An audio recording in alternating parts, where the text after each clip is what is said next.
আমরা তৃতীয় শ্রেণী প্রথম পর্যায়ক্রমিক মূল্যায়নের বাংলার 11 নম্বর স্কুলের প্রশ্নের উত্তরগুলো আলোচনা করব। একে দিয়েছে বন্ধনীর মধ্য থেকে ঠিক উত্তরটির নিচে দাগ দাও। ক, ফুল গল্পটির লেখক সুখলতা রাও। খ, চাষির ছেলের বউ ছিল খুব বুদ্ধিমতী। গ, সকল ধরা হেসে ওঠে। এখানে ধরা শব্দটির অর্থ পৃথিবী। ঘ, দেয়ালের ছবিটি এঁকেছিল শিকারীর বাবা। ও, সঠিক বানান হবে পয়হস্য উর দন্ত সহায়কায় আকার পুরস্কার। দুইয়ের কতে দিয়েছে চাষির ছেলে নিজে চাষাবাদ করার কথা ভাবতে পারতো না কেন? কারণ সে ছিল অলস প্রকৃতির।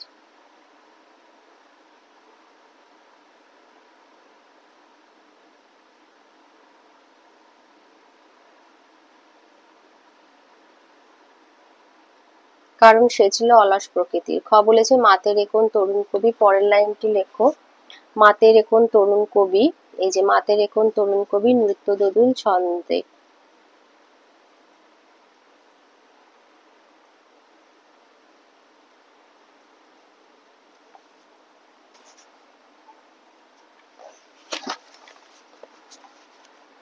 গ বলেছে কুলিটি তার নিজের নাম কি বলেছিলেন? লিখবে ঈশ্বরচন্দ্র শর্মা। আমরা বিদ্যাসাগর নামে চিনি। ঘতে দিয়েছে গল্পের শিকারীটি তার দিন কিভাবে কাটাতো।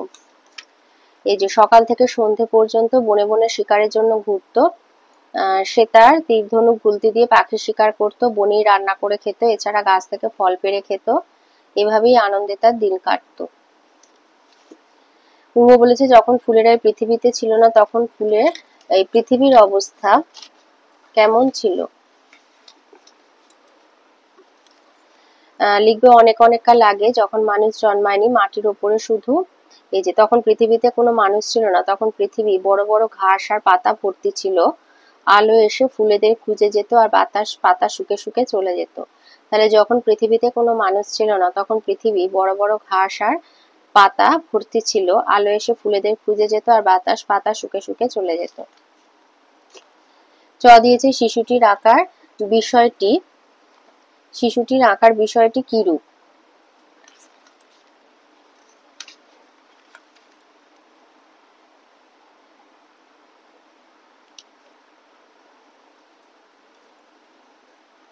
লিখবে শিশুটির আঁকার বিষয়টি নানা রকম।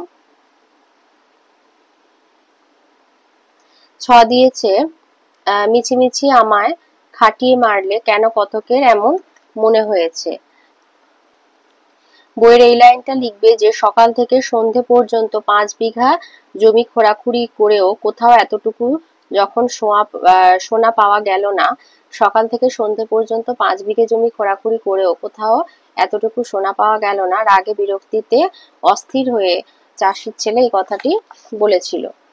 বর্গিঞ্জা দিয়েছে প্রকৃতির রূপ কিভাবে আমরা চাষ করি আনন্দে গানে ফুটে উঠেছে। আচ্ছা, লিখবে যে গানটিতে একজন চাষির চাষ করার আনন্দ এবং তার সাথে সাথে পল্লী প্রকৃতির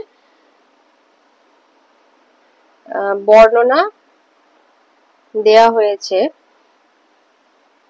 চাষি আনন্দে চাষ করে, সকাল থেকে সন্ধে, গ্রীষ্ম পেরিয়ে বর্ষা আসে, চষা মাটির সোদা গন্ধ বাতাস ভারী করে তোলে।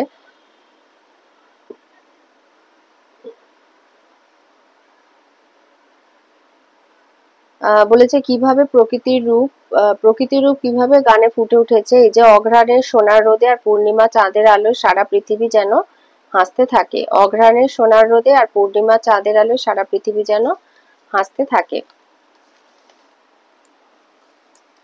ঝতে দিয়েছে ডাক্তারবাবু কি প্রতিজ্ঞা করলেন এবং কেন?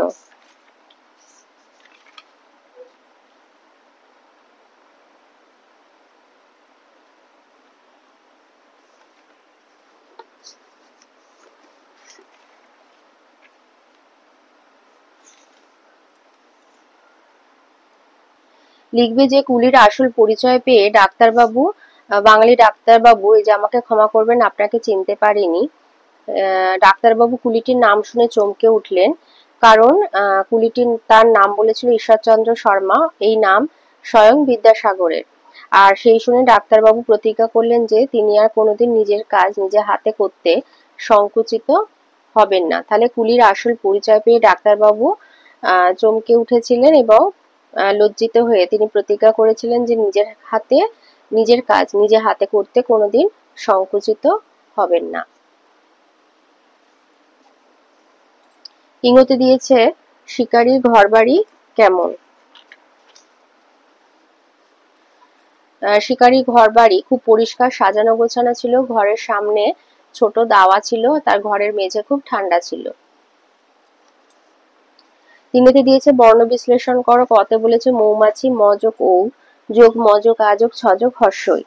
খতে বলবে পৃথিবী প যোগ রি যোগ থ যোগ হর্ষই যোগ ব যোগ দীর্ঘই। গতে দিয়েছে কারমাটার ক যোগ আ যোগ র যোগ অ যোগ ম যোগ আ যোগ ট যোগ আ যোগ র যোগ অ। চারে দিয়েছে শব্দ যুগলের অর্থ পার্থক্য দেখাও। কতে আছে আ দন্তেশাকার আশা মানে আগমন, আ তালবেশাকার আশা মানে আকাঙ্ক্ষা। খ বর্গিঞ্জয় হর্ষই ভ জীব মানে জিহ্বা, আর বর্গিঞ্জয় দীর্ঘই বা জীব মানে প্রাণী। গয়ে গয় চন্দ্রবিন্দু আকার, গা মানে গ্রাম, গয়াকারে গা মানে শরীর। পাঁচে দিয়েছে বিপরীত শব্দ লিখতে। ক সংকুচিত প্রসারিত, খ রাত দিন, গ মস্ত ক্ষুদ্র। ছয় দিয়েছে এলোমেলো বর্ণ সাজিয়ে শব্দ তৈরি করো। ছিমছাম। সাথে দিয়েছে বাক্য গড় মন, রামবাবু খুব বড় মনের মানুষ। আটে দিয়েছে অর্থ লেখো হিজিবিজি বেহিসেবি, বেহিসেবি। নয় দিয়েছে বিশ্লেষিত বর্ণের সাহায্যে শব্দ তৈরি করো, এটা হবে অপেক্ষা।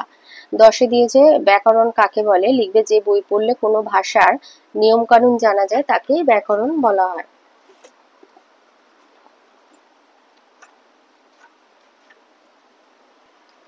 আচ্ছা, লিখবে উচ্চারণের স্থান অনুযায়ী ব্যঞ্জন ধ্বনি হচ্ছে 10 রকম। একটা হচ্ছে স্পর্শ ব্যঞ্জন ধ্বনি, উষ্ম ব্যঞ্জন ধ্বনি, অন্তস্থ, ঘৃষ্ট, নাসিক্য ব্যঞ্জন ধ্বনি, পার্শ্বিক, রণিত ব্যঞ্জন ধ্বনি, সঘোষ, অঘোষ আর তাড়নজাত ব্যঞ্জন ধ্বনি।